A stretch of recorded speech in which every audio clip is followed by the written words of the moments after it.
Hari ni guna ni dua pelampun lah. Satu terus kepar guna patu, satu kepar dekat spring, ada pakai patu juga, mana yang baik.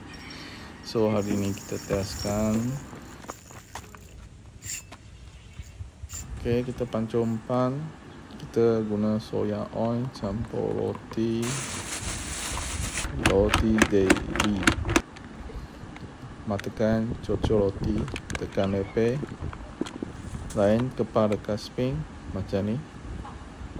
Okay, kita baling, kita testkan. Lepas tu okay, ada hasil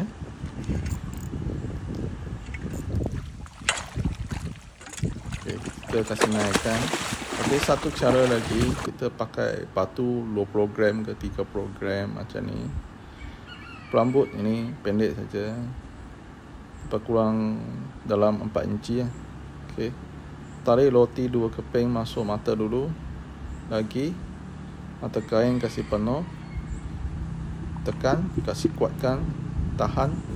Tak senang jatuh umpan sudah. Roti kita kepar dekat tepi macam ni. Okay. Kasih udara keluar. Okay. Janji umpan main bottom semua dia tenggelam. Okay, kita cuba. So hari ni test dua-dua ada dapat, tapi yang itu pakai patu punya lebih seekor. So saya rasa patu punya lebih baik. Macam patu roti mau guna betul lah.